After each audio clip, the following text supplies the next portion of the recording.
It's St. Patrick's Day, a day when people all over the world celebrate a man possibly not called Patrick, who possibly wasn't one man, who was most likely Welsh. And since this is an Irish-centric day, I thought I'd look at an Irish-centric topic, one that's been gaining momentum on the internet over the past couple of years. Today we are going to talk about the Irish slavery meme. All these images support the idea that Irish people, particularly in the 17th and 18th centuries, were sent to the Americas as slaves. There are Facebook groups, articles, Twitter posts, all manner of people and places online that are perpetuating this meme.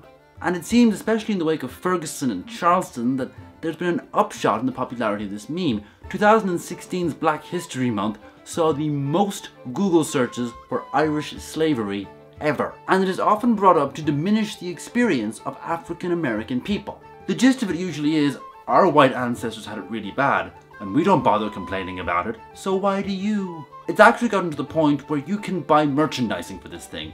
You can buy an Irish slavery hoodie.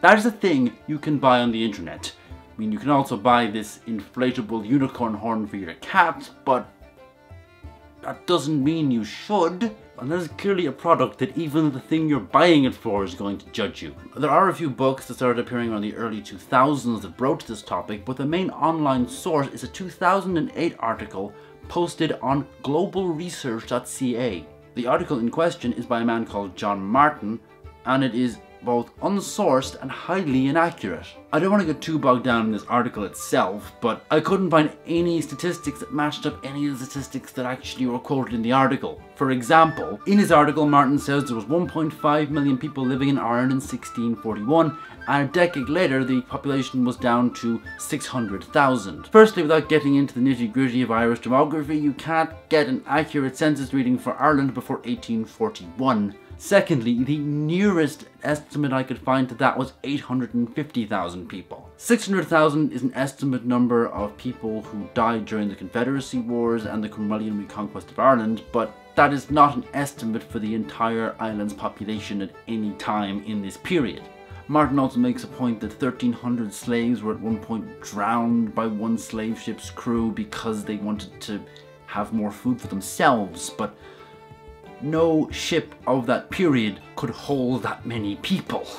Now, way back in the 17th century, there were many types of unfree person. There were slaves, there were serfs, there were criminals, there were a myriad of others. We're going to look at two very specific ones here as relevant to this topic. We're going to look at indentured servants and chattel slaves.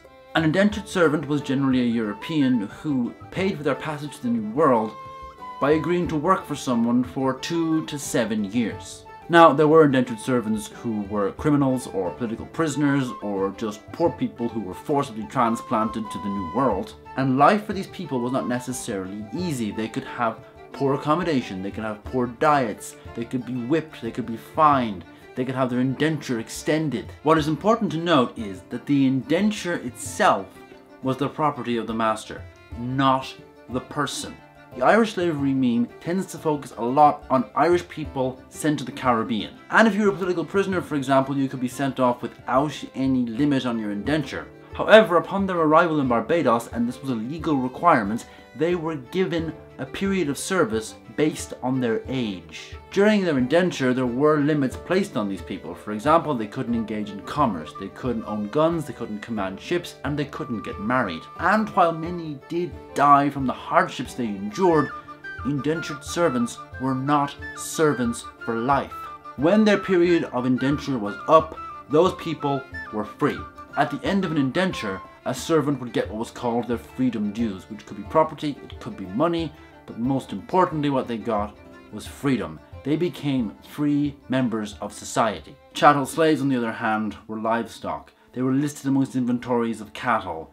Children of chattel slaves themselves became slaves. Life was brutal, harsh, and there was no chance of freedom. This meme perpetuates the idea that Irish slaves had the worst possible existence, and now, while the life of an indentured servant was not easy, the prime punishment for an indentured servant was the extension of their indenture. Yes, they could be whipped for assaulting their master, or they could be fined for a number of other things, but make no odds about it, chattel slaves had it far worse. The difference between the two is enshrined in the 1661 Barbados Slave Act, which sought to create a distinction between master, servant, and slave. Following that act, if a servant died, a master could not bury them unless the justice of the peace and 2 neighbours had seen the body. There was no such protection for African slaves. If a slave died, it wasn't a crime.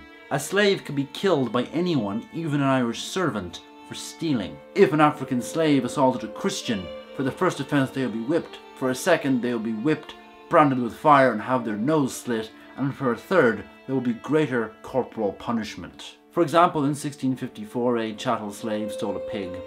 That slave was then put in chains for several days, beaten for several days, and eventually had his ear cut off and fed to him. That slave was owned by an Irishman. The idea of the Irish slave meme supports 2 distinct narratives. One is nationalism, where indentured servitude is added to the mix with English subjugation and conflated with slavery either through ignorance or confusion. The other is that it is supported by racists and white supremacists. The proliferation of the meme has grown since 2014, not surprisingly in the wake of things like Ferguson and Charleston. This melding of ideologies results in a belittling of the African American experience. If you are interested in learning more about this subject, I would definitely suggest checking out the work of Liam Hogan. I have put links in the description. He's a Limerick-based historian who has been doing quite a lot of work on this topic.